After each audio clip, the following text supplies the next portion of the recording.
La interpretación consiste en interpretar, aplicar e integrar.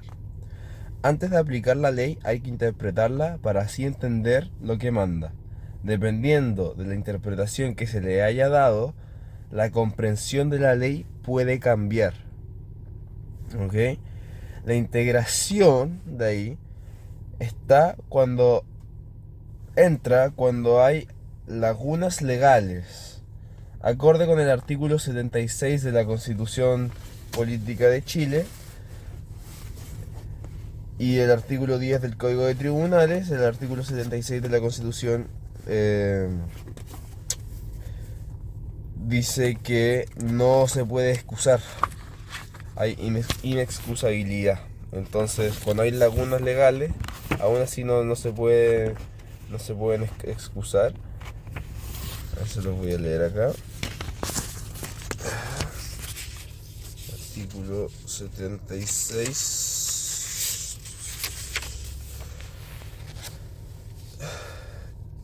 Inciso número 2. Reclamada su intervención en forma legal y en negocios de su competencia, no podrán excusarse de ejercer su autoridad, ni aun por falta de ley que resuelva la contienda o asuntos sometidos a su decisión. O sea, hay inexcusabilidad, lo cual manda que tiene que haber integración. Entonces, cuando hay lagunas legales, se debe rellenar interpretando el derecho acorde al caso concreto. Esto termina siendo una creación de derecho, ¿cierto? Entonces, mira, se va a entender cuando hablemos de los tipos de lagunas que existen. Creación de derecho, bueno, ahí se entiende. Hay distintos tipos de lagunas. Secundum legem o intra legem, lo mismo. Praeter legem, al margen de la ley. Praeter legem o al margen de la ley. Y número 3, contra legem. Ok. Las lagunas secundum legem es que un funcionario posee la potestad de solucionar el vacío legal o se le puede atribuir tal potestad. Entonces, hay un vacío legal, hay una laguna, pero no sé, el tal funcionario puede rellenarla y no sé si se explica solo. Ahora, número 2, la prater legem o al margen de la ley es que la situación es nueva, lo que implica que no haya norma para ella. Pero lo justo es que de manera creativa, sin contradecir la ley vigente, se dé una solución. Entonces, acá, situación nueva, lo justo es que se le dé una solución creativa, pero tiene que ser acorde con la ley vigente. Y de esa forma se le da una solución al problema. Las lagunas contra legem quiere decir que aplicar la norma a un caso concreto sería injusto. Así que no se hace y se crea una nueva norma para esa situación.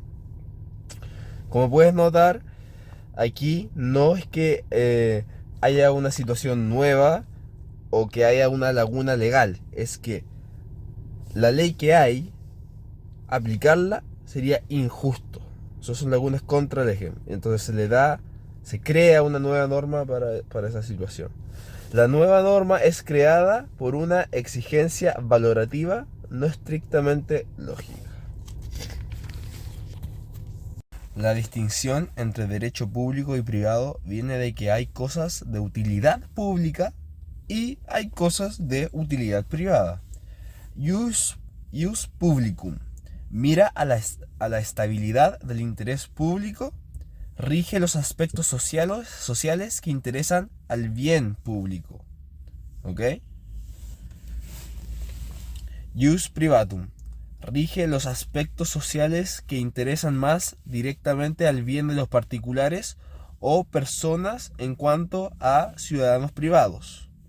Mira a la utilidad de la autonomía privada. La distinción no es absoluta. En muchas situaciones hay una mezcla de intereses en juego. También todas las leyes tienen como finalidad el bien común. En este sentido, todas las normas serían de interés público, porque todas las leyes tienen como finalidad el bien común es de interés público, se entiende. Pero dependiendo de la situación, el interés social es primario o es primario el interés particular. Ahí es donde se puede hacer la distinción. ¿Sí? ¿Qué interés es primario? Porque nunca va a haber una separación completa. También se puede distinguir por la forma de relación jurídica, la naturaleza de tutela, en la calidad del sujeto que actúa, el interés protegido y la naturaleza de la relación.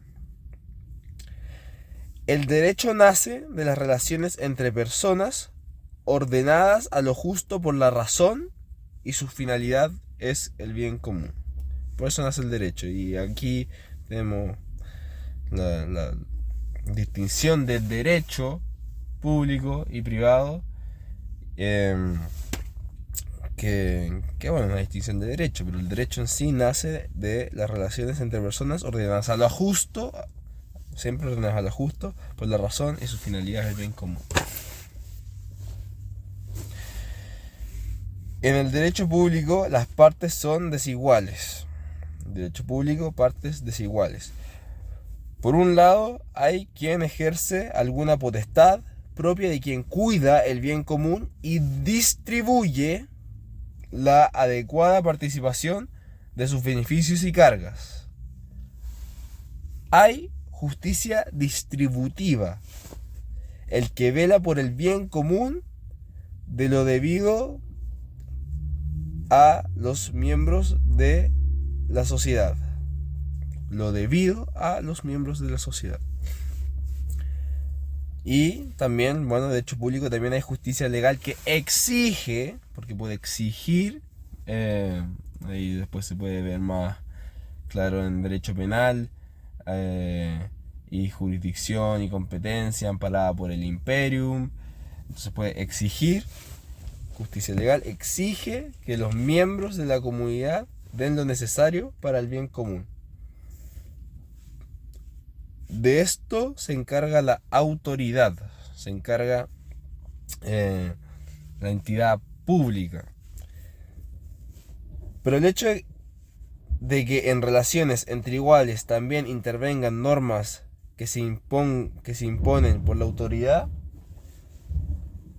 que son irrenunciables, muestra que la distinción entre derecho público y privado no es rígida, ¿cierto? Porque en relaciones entre iguales hay normas que son obligatorias que impone la autoridad. Obligatorio, público, que impone la autoridad pública. Ahí va que la distinción no es blanco y negro, binario. También es necesario distinguir entre normas de orden público y de derecho público. Las normas de orden público son disposiciones, las disposiciones de orden público forman parte del núcleo más importante del bien común. Se imponen sin excepciones. Las normas de derecho público regulan la actividad interna de un organismo estatal. Otro dato interesante de las normas de orden público es que pueden aparecer en cualquier parte del orden jurídico, siempre y donde sea que la sociedad detecte una exigencia esencial, clave, respecto de la cual, por consiguiente, no permitirá que las partes ejerzan su autonomía.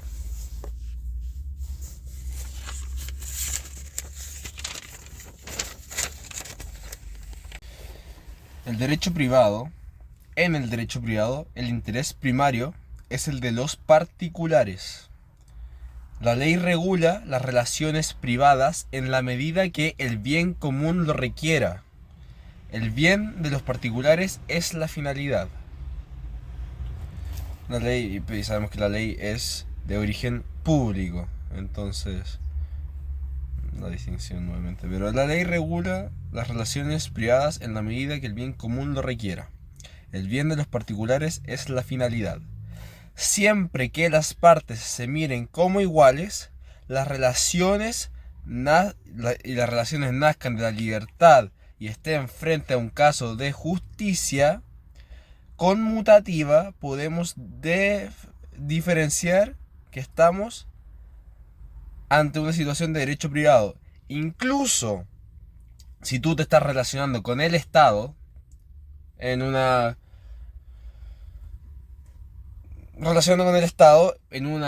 situación de igualdad, se puede apreciar que estamos ante una situación de derecho privado, aunque te estés relacionando con el Estado, porque te estás mirando como con tu contraparte en una situación de igualdad. Las relaciones nacen de la libertad, no es que están ejerciendo ninguna potestad sobre ti para que vayas a cumplir con cierto deber, y es un caso de justicia conmutativa de dar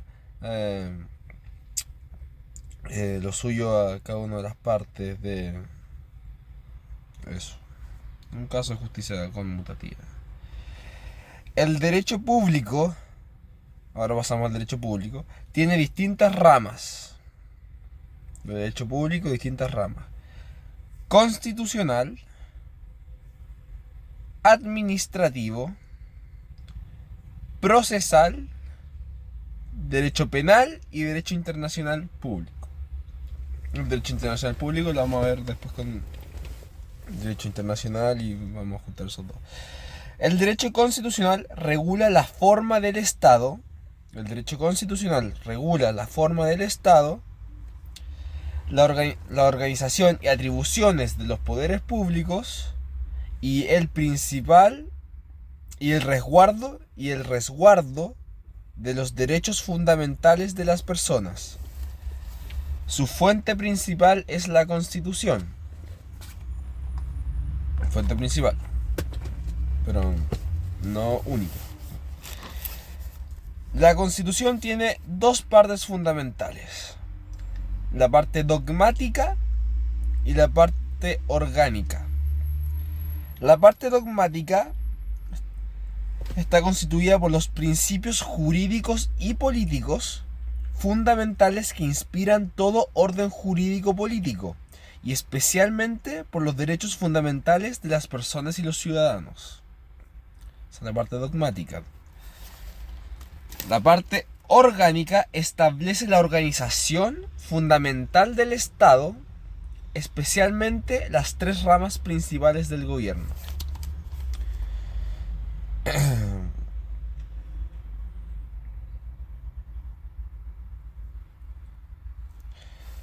Entonces, la dogmática son los principios jurídicos y políticos fundamentales que inspiran todo orden político. Y bueno, está constituido especialmente por los derechos fundamentales de las personas. Y la parte orgánica es bastante simple, establece la organización fundamental del Estado, especialmente las tres ramas principales del gobierno. Derecho administrativo.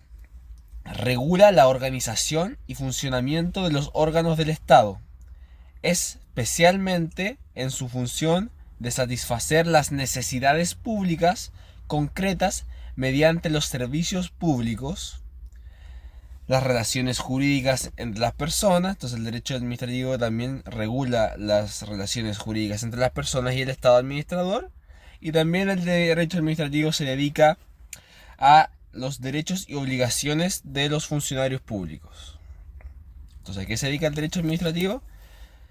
Regula la organización y funcionamiento de los órganos del Estado, especialmente en su función de satisfacer las necesidades públicas concretas mediante servicios públicos.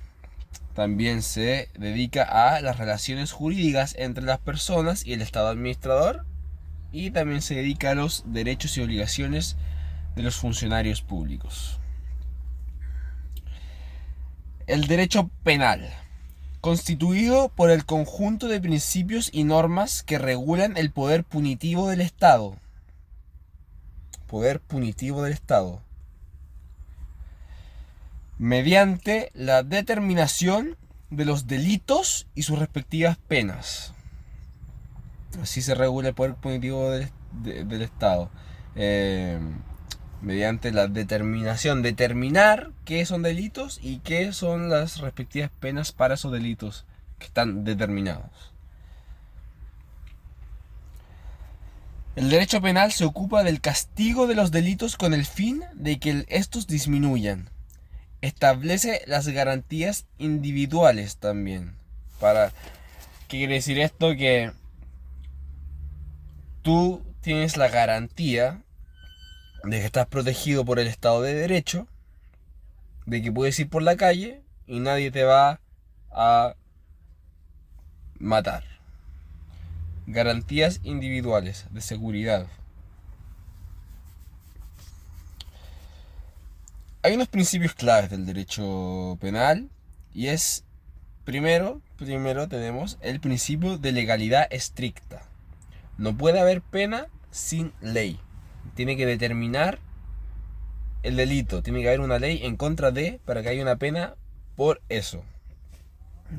No puede haber pena sin ley. Principio de legalidad estricta. Número 2. Irretroactividad de la ley penal.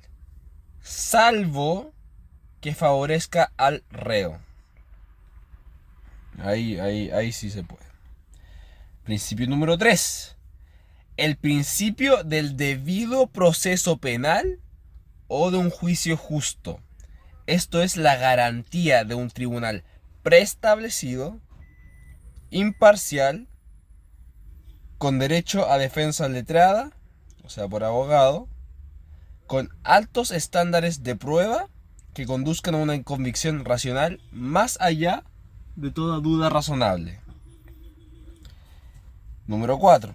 El principio de presunción de inocencia. Inocente hasta que se demuestre lo culpable. Número 5. Principio de culpabilidad y la prohibición de castigar al inocente. Número 6. Principio de proporcionalidad de la pena, tanto respecto de la culpa como respecto de los fines de la pena.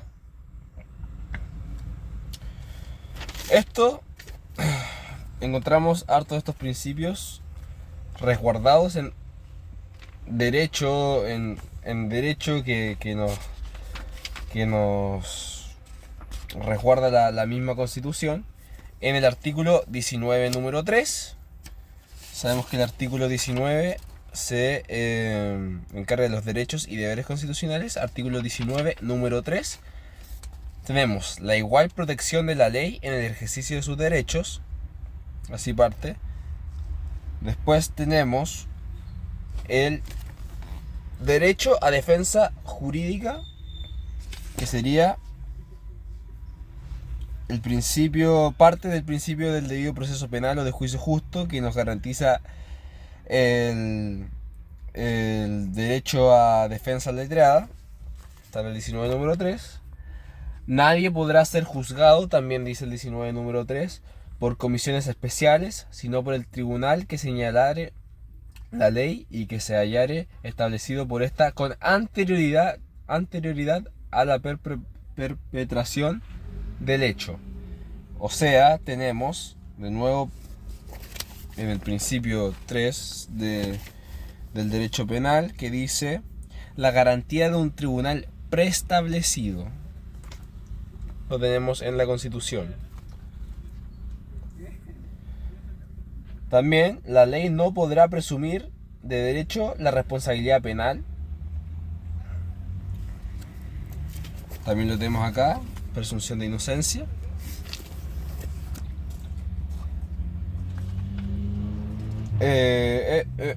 La ley. Ningún delito se castigará con otra pena que la que señale una ley promulgada con anterioridad a su perpetración, al menos que una nueva ley favorezca al afectado, o sea, irretroactividad de la ley penal, salvo que favorezca al reo. Y ninguna ley podrá establecer penas sin que la conducta que haya sancionado esté expresamente descrita en ella. O sea, no hay pena sin ley, legalidad estricta. Esos los tenemos resguardados en la Constitución, artículo 19, número 3.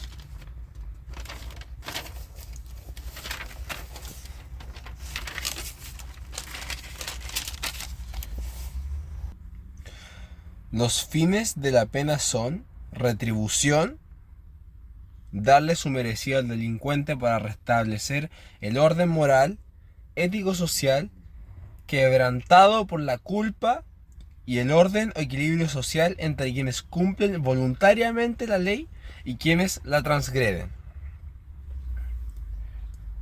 Número 2. La prevención especial, que el mismo reo castigado no vuelva a cometer delitos. Número 3. La previsión general, que otras personas se abstengan de cometer delitos. Entonces, la retribución, darle su merecido al delincuente para así restablecer el orden moral, quebrantado por la culpa, y el equilibrio social entre quienes cumplen voluntariamente la ley y quienes la transgreden. La prevención especial, que el mismo reo castigado no vuelva a delinquir, y la prevención general, que otras personas se abstengan de cometer delitos por miedo a la pena, aunque sea. Ahora, derecho procesal. Es el conjunto de procedimientos y normas que establecen la organización de los tribunales de justicia con sus competencias y atribuciones y regulan los diversos procedimientos que deben seguirse ante esos tribunales. Permite que los derechos, el derecho procesal permite que los derechos subjetivos de cada uno sean efectivos en caso de conflicto.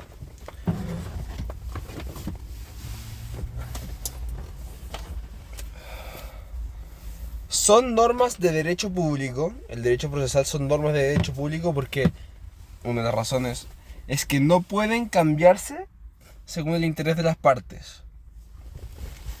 Están establecidos por el aparato público.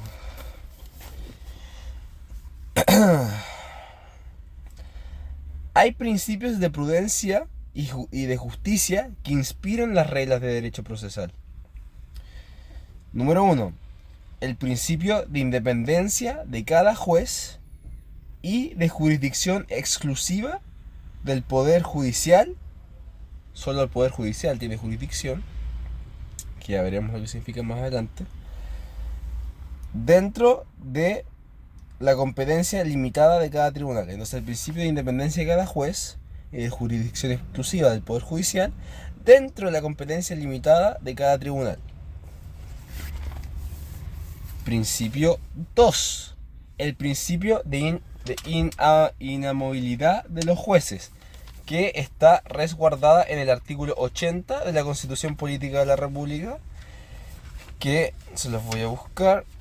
Dice: los jueces, en su primera frase, los jueces permanecen en sus cargos los jueces permanecerán en sus cargos durante buen comportamiento.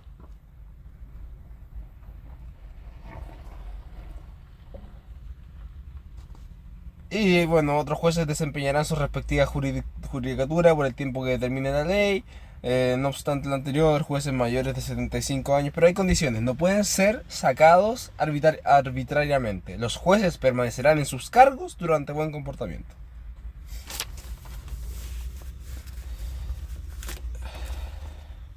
Y el principio número 3 es el principio de debido proceso conforme al derecho.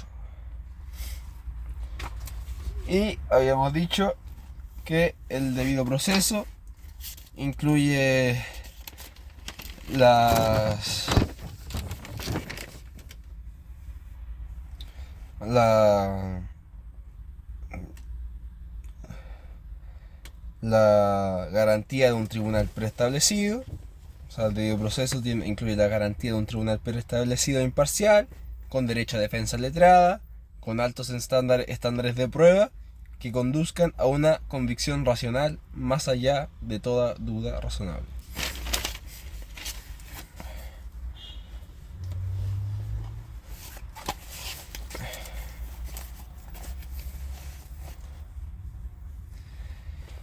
El fin del derecho procesal es hacer justicia conforme al derecho, de modo institucional y público, en los casos concretos a los que han de aplicarse las normas jurídicas generales. Para lograr esto, el derecho procesal se divide en derecho procesal orgánico y derecho procesal procedimental. El derecho procesal orgánico crea y organiza los tribunales y está al servicio de que se lleven adelante los procedimientos establecidos por el derecho procesal procedimental.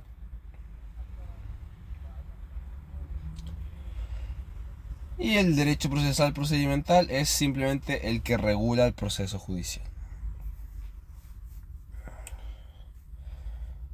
Juntos constituyen una unidad que ordena a un solo fin, que los juicios sean justos desde el punto de vista adjetivo, que sean justos.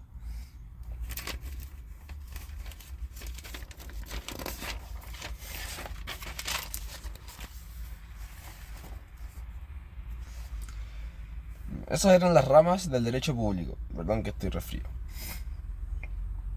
Pero el derecho privado también tiene distintas ramas. Derecho civil, comercial, laboral, derecho de aguas, que no lo desarrollamos en clase, derecho minero, no lo desarrollamos en clase.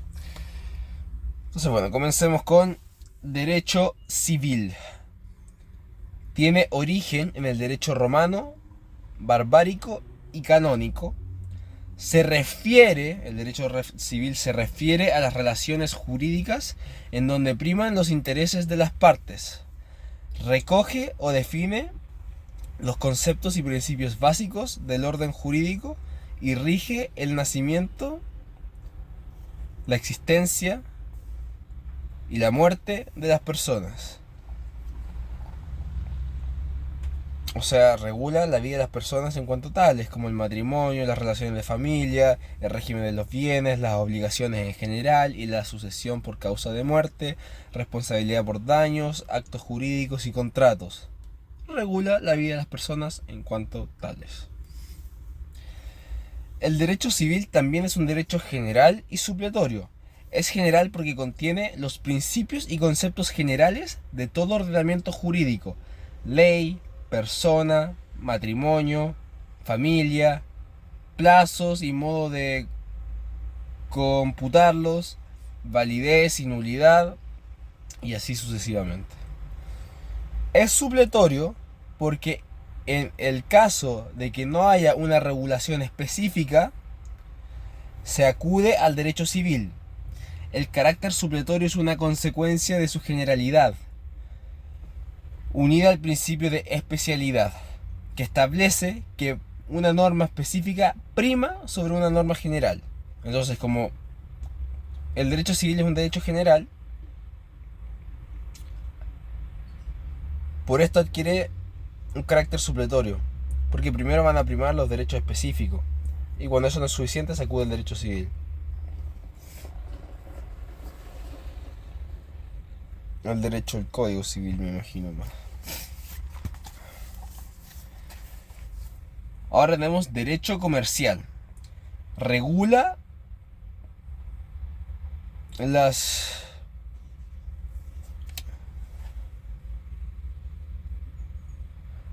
los actos comerciales, actos de comercio, el estatuto jurídico, los derechos y deberes de quienes se dedican de modo habitual a esos actos, o sea, a comerciantes. Comerciantes son los que se dedican de modo habitual a esos actos. Y las organizaciones, instituciones y cosas de que se sirven los comerciantes para esas actividades propias. Todo eso lo regula el derecho comercial. Trata de actividades privadas con fines de lucro. El derecho comercial trata de actividades privadas con fines de lucro. Las normas principales se encuentran en el Código de Comercio. Derecho laboral. Regula las relaciones jurídicas entre los trabajadores y los empleados. Técnicamente las relaciones son de igualdad, aunque sabemos que en la realidad no es así. Se sabe que hay asimetría entre el empleador y el empleado. Nuevamente aquí, en el derecho laboral, que regula las relaciones jurídicas entre los trabajadores y los empleados, la distinción pública-privada no es completamente clara porque hay interés público en asegurar ciertos mínimos. No todo se deja a la libre voluntad de las partes. Hay mínimos, aunque las partes libremente, no sé, si el mínimo establecido por el derecho público y la ley está acá, que orienta al bien común, aunque las partes libremente, por voluntad propia, sin que nadie los libremente deciden establecer relación jurídica incluso con garantías menores a estos mínimos establecidos por el derecho público, no pueden. El derecho público no los deja. Entonces, aunque sea derecho privado, porque regula las relaciones jurídicas entre los trabajadores y los empleados, hay interés público en asegurar ciertos mínimos y esas normas de orden público.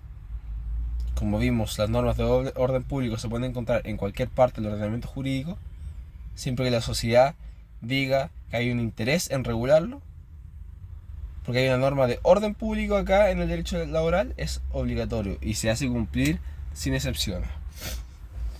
Las normas principales se encuentran en el Código del Trabajo. Ok, si es que todo se acabase dentro de una nación y un ordenamiento jurídico interno de un país, hasta aquí llega la geografía jurídica. Pero existen muchas comunidades políticas y es la existencia de muchas comunidades políticas en el mundo que da origen a las relaciones entre ellas y a un orden jurídico internacional. Entonces veamos. Derecho internacional público. El conjunto de principios y reglas que rigen las relaciones de los estados entre sí y con otros sujetos de derecho internacional, como la ONU, por ejemplo, reconociendo su existencia, determinando sus derechos y deberes y regulando sus actividades en el orden internacional. Derecho internacional privado. Es una rama del derecho público. Aquí es interesante porque el derecho internacional privado es una rama del derecho público porque trata de la regulación que se da cada estado o conjunto de estados, o sea, entidades públicas, constituida por los principios y reglas que determinan qué ordenamiento jurídico es aplicable y qué tribunales son competentes en los casos con elementos internacionales o extranjeros, o sea, elementos que podrían reclamar plausiblemente la intervención de dos o más ordenamientos jurídicos. El derecho internacional privado ordena esto y establece qué normas son aplicables, qué ordenamiento jurídico es aplicable y qué tribunal es competente para conocer estos casos y ejercer jurisdicción en estos casos. Las normas de derecho internacional privado suponen una situación triplemente especial. Los casos consisten en asuntos entre particulares, hay presencia de elementos internacionales y por esto dos o más estados pueden tener interés en intervenir en el asunto. Dos ordenamientos jurídicos pueden intervenir en este asunto. Y sus normas recorren todas las ramas del derecho, pues en todas pueden haber elementos internacionales. Derecho laboral, civil, comercial. Pueden haber elementos internacionales, especialmente en el mundo en el que vivimos. La distinción pública-privada, nuevamente, en el derecho internacional no es completa, pues el derecho internacional privado también es materia de derecho internacional público, por lo que dijimos, porque el derecho internacional lo establecen los estados, aunque regule materias privadas, sigue siendo establecido por entidades públicas, no lo acordaron las partes. También tenemos, no en derecho internacional, ya otra cosa, derecho canónico. Es interesante, yo no lo entiendo tanto, pero el derecho canónico es el conjunto de todos los principios y reglas que, fundados en la ley natural y en la revelación divina, organizan íntegramente a la Iglesia Católica, regulan las relaciones de justicia entre sus fieles.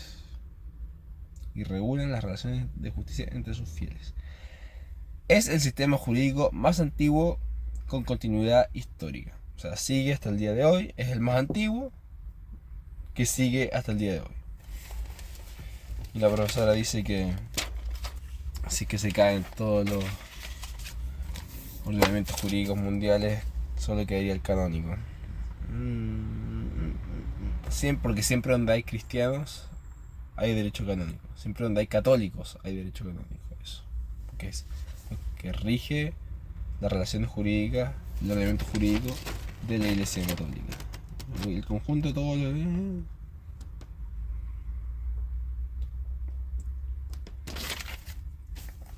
Ok. Ahora vamos a hablar del ordenamiento jurídico. Partamos con unos conceptos.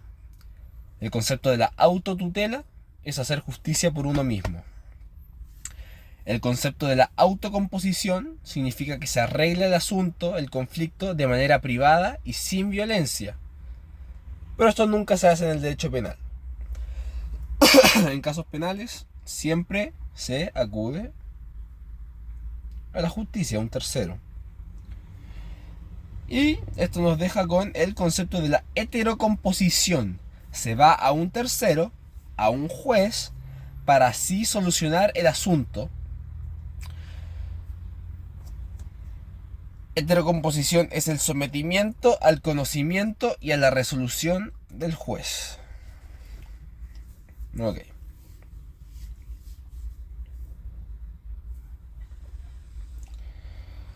La estructura del Poder Judicial, ahora vamos al Poder Judicial, es jerárquica. Tenemos en la pirámide arriba, la cúspide, a la Corte Suprema. Debajo de ella están las Cortes de Apelaciones, que son 17. Solo hay una Corte Suprema, Corte de Apelaciones 17. Y las más de 450 cortes, o sea, juzgados o tribunales de primera instancia.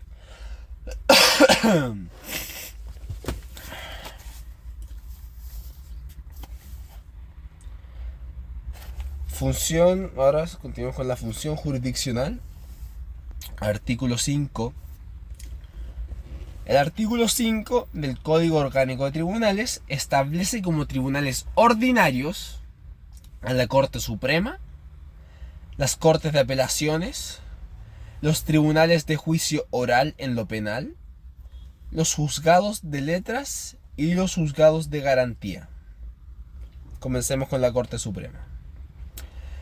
La Corte Suprema es el máximo órgano jurisdiccional del Poder Judicial de Chile. Es un tribunal colegiado compuesto por 21 ministros. También le integra un fiscal, porque es uno. Un fiscal judicial, un secretario, un prosecretario y 8 relatores, incluyendo personal de apoyo técnico y profesional. La Corte Suprema fue creada en 1823 por la Constitución Política de la República de Chile. En 1823. La Corte Suprema es el superior jerárquico de las 17 Cortes de Apelaciones y más de 450 tribunales de primera instancia repartidos en todo el país.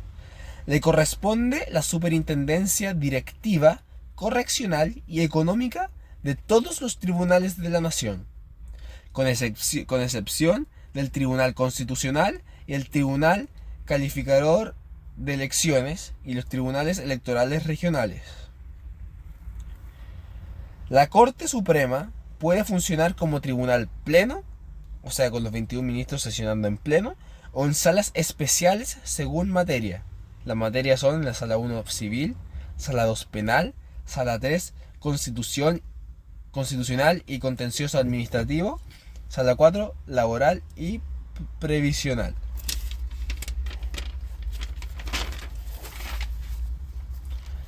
Cortes de apelaciones. Actualmente son 17 en el país. Las Cortes de Apelaciones son los que siguen en jerarquía a la Corte Suprema y ejercen sus facultades jurisdiccionales en un territorio determinado por la ley. Normalmente es una región o parte de ella. Está compuesto por ministros, relatores, fiscales, secretarios y funcionarios del escalafón de empleados. El tribunal es dirigido por un presidente, cargo que es ejercido por los distintos ministros de la Corte, que se turnan cada año atendiendo a su antigüedad. Cada año se rotan de más antiguo a más nuevo. Siempre es más antiguo. Ejercen facultades directivas, correccionales y económicas respecto de los tribunales que existen dentro del territorio nacional. Les corresponde la labor de segunda instancia. Vamos a revisar eso porque capaz lo escribí mal.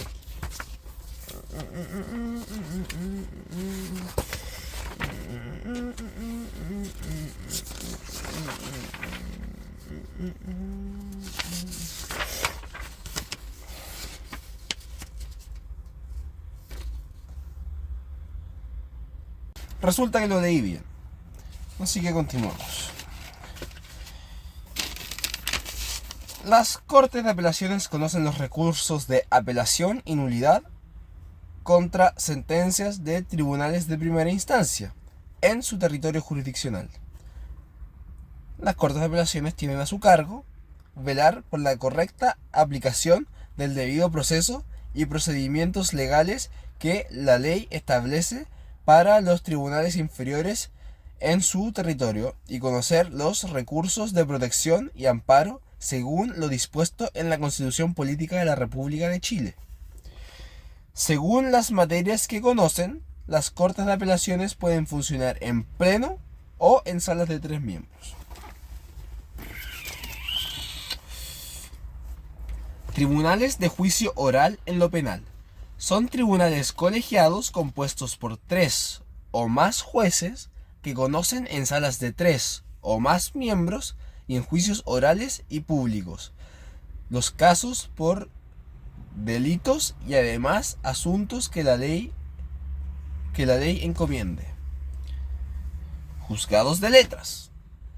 Integrados por un solo juez, conoce y resuelve temas de arrendamiento, compraventa de bienes, indemnización de perjuicios, comodatos, precarios, expropiación y más temas de derecho privado. Juzgados de garantía. Tribunal unipersonal encargado de la protección de los derechos del imputado, la víctima y los testigos durante la etapa de investigación. O sea, investigación, imputado, que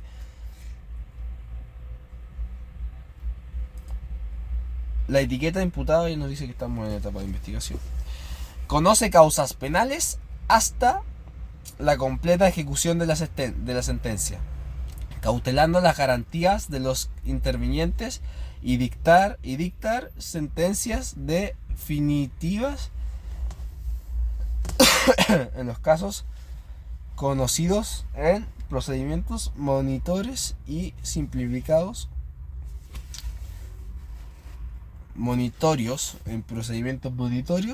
simplificados y abreviados.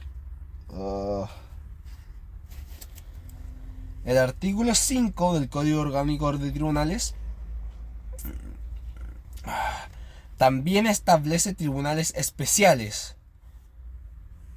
como los juzgados de familia, los juzgados de letras del trabajo, los juzgados de familia, los juzgados de letras del trabajo, los juzgados de cobranza laboral y previsional, los tribunales militares en tiempo de paz. No hay más que eso.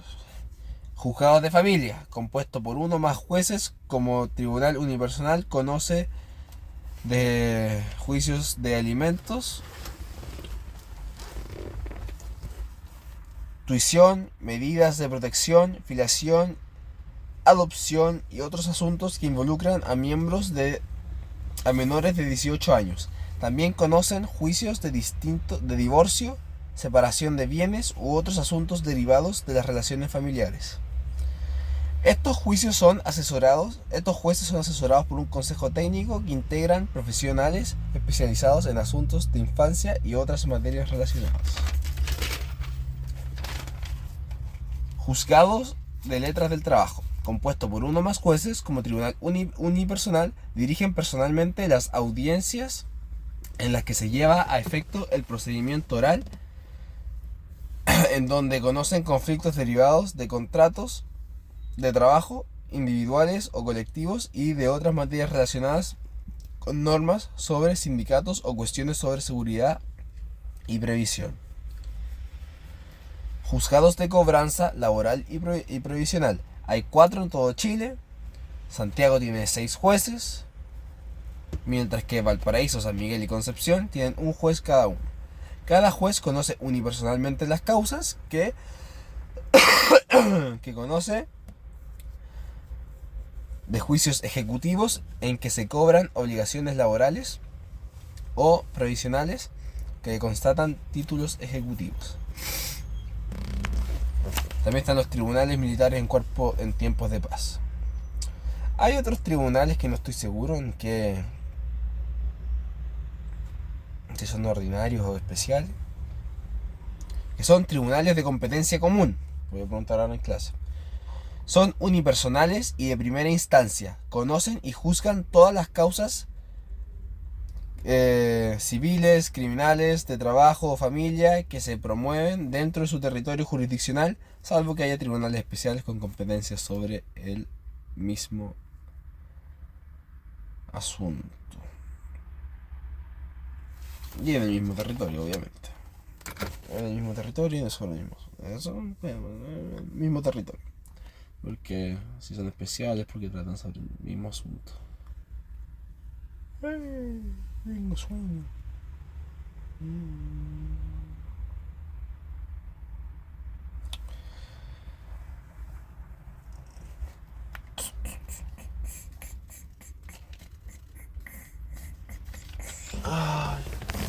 Ahora tenemos que ver otros códigos. Jurisdicción. La jurisdicción viene de iuris dictio, que significa decir el derecho. La jurisdicción es la facultad reservada a los tribunales del Poder Judicial del Estado para solucionar conflictos que las partes no pueden solucionar por sí mismas. Es la función pública realizada por órganos del Estado competentes siguiendo las formas establecidas por la ley, en virtud de la cual, por acto de juicio, se determina el derecho de las partes con el objetivo de dirimir sus conflictos y controversias de relevancia jurídica, mediante decisiones con autoridad de cosa juzgada, eventualmente factibles de ejecución. Artículo 1 del Código Orgánico de Tribunales dice que la facultad de conocer las causas civiles y criminales, de juzgarlas y ejecutar lo juzgado, pertenece exclusivamente a los tribunales que establece la ley. Todos los tribunales tienen la misma jurisdicción, facultad de resolver conflictos jurídicos, pero no todos tienen la misma competencia.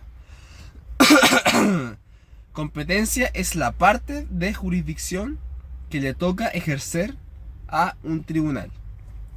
El artículo 108 del Código Orgánico de Tribunales dice que la competencia es la facultad que tiene cada juez o tribunal para conocer de los negocios que la ley ha colocado dentro de la esfera de sus atribuciones.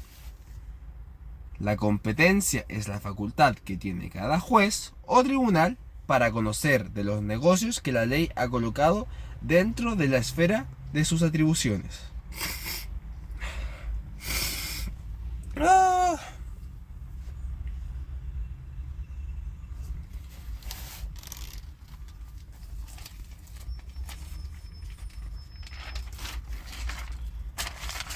¿Qué es competencia? La facultad que tiene cada juez o tribunal para conocer de los negocios que la ley ha colocado dentro de la esfera de sus atribuciones, según el Código Orgánico de Tribunales.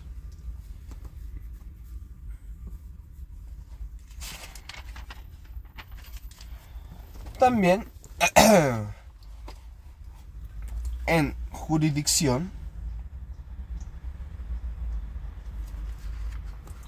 tenemos el artículo 76 de la Constitución Política de la República de Chile, que dice: la facultad de conocer las causas civiles, jurisdicción, igual que el código del artículo 1 del Código Orgánico de Tribunales, se repite acá en el artículo 76 de la Constitución Política de la República. La facultad de conocer las causas civiles y criminales, de resolverlas y de hacer ejecutar lo juzgado, pertenece exclusivamente a los tribunales establecidos por la ley. ¿Ok? Jurisdicción. Está el principio de independencia e inexcusabilidad, que dice,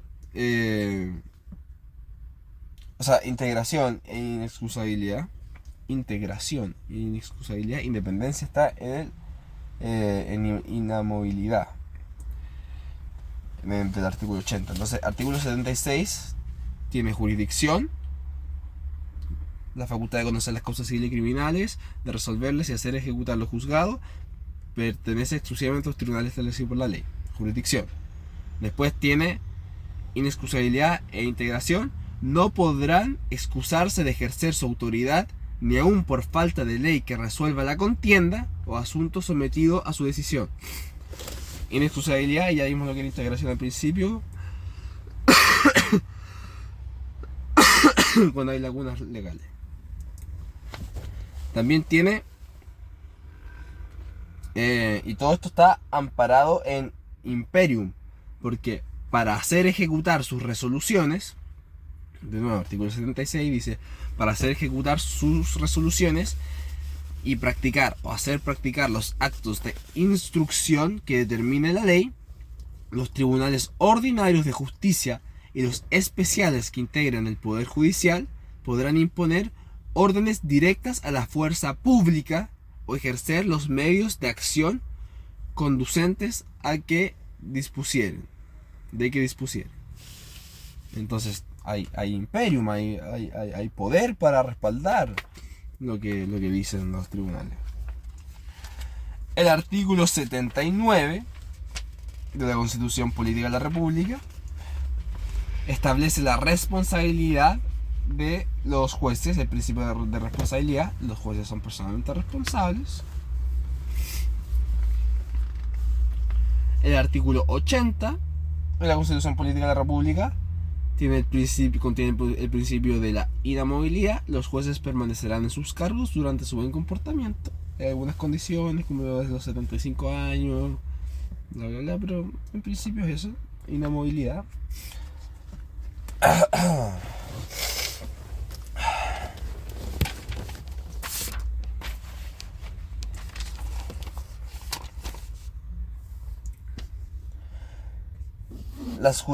También la jurisdicción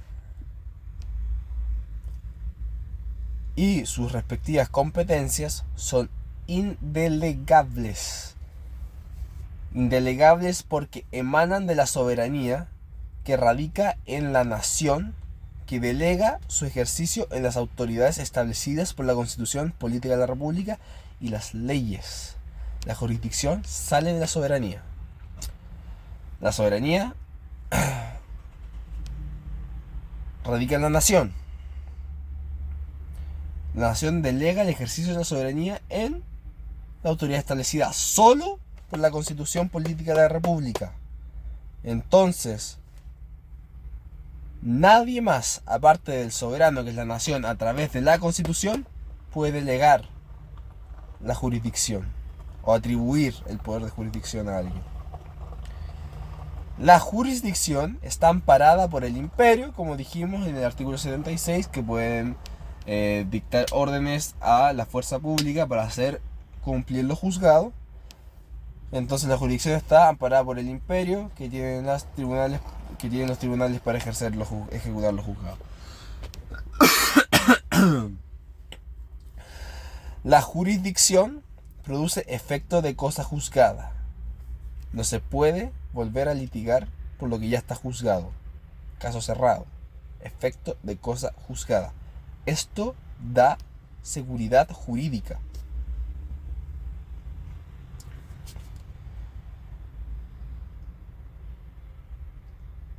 Ahora continuemos con el debido proceso. La garantía de un tribunal preestablecido e imparcial, con derecho a defensa letrada, con altos estándares de prueba que conducen a una convicción racional más allá de toda duda razonable. El derecho al debido proceso lo encontramos fuertemente protegido por el artículo 19, número 3, que incluye todas estas cosas: la igual protección de la ley en el ejercicio de sus derechos, defensa jurídica, nadie podrá ser juzgado por comisiones especiales, solo por tribunales previamente establecidos. Toda sentencia de un órgano que ejerza jurisdicción debe fundarse en un proceso previo legalmente tramitado, debido proceso. La ley no podrá presumir derecho a responsabilidad penal inocente hasta que se muestre lo contrario. No hay pena sin ley, no hay delito sin ley. Legalidad estricta.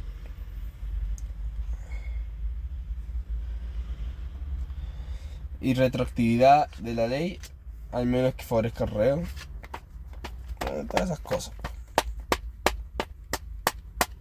Bueno, más que nada, el debido proceso es la garantía de un tribunal preestablecido e imparcial, con un derecho a defensa letrada, con altos estándares de prueba, que conduzcan a una convicción racional más allá de toda duda razonable. Soy muy enfermo. Soy muy hueón también. Proceso y procedimiento. El proceso es una serie de actos en plural, que se desenvuelven progresivamente con el objetivo de resolver, mediante un juicio de autoridad, el conflicto sometido a su decisión.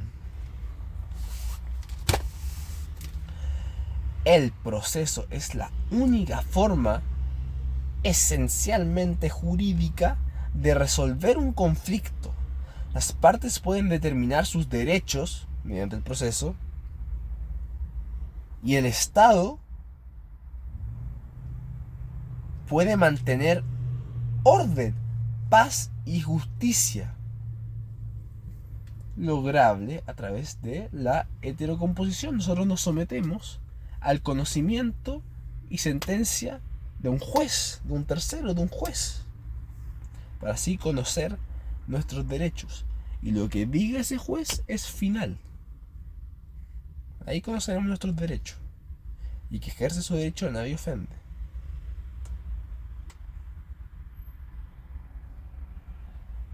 Se mantiene paz, orden, justicia. Está aprendiendo mucho.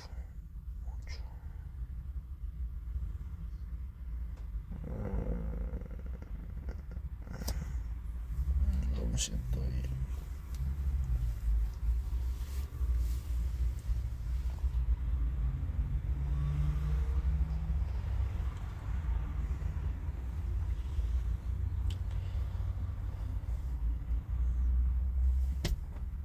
El procedimiento es el conjunto de formalidades externas que organiza el desarrollo del proceso hasta el cumplimiento de su fin.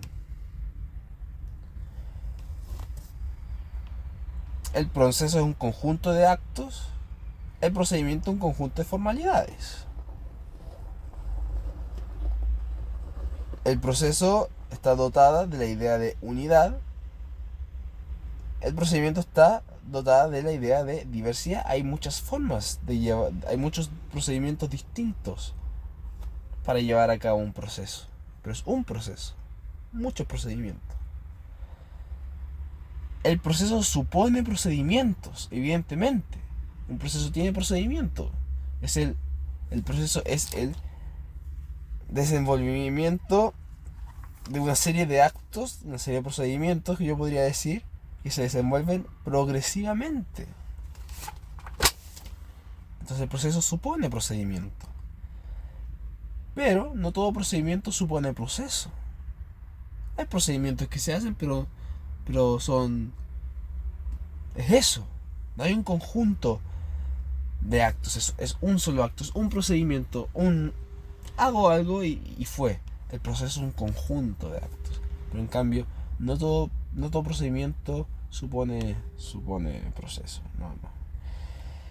El proceso es el instrumento mediante el cual las partes solicitan la tutela jurisdiccional de los tribunales para dar respuesta a tales pretensiones.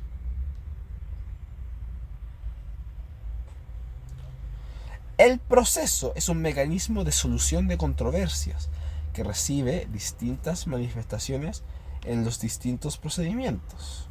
Un proceso puede manifestarse de forma distinta dependiendo de los procedimientos que lo van conformando.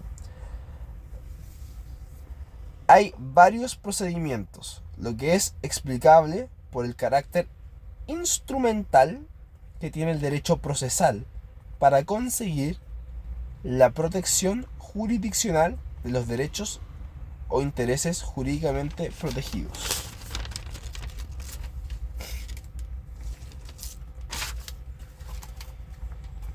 Ok.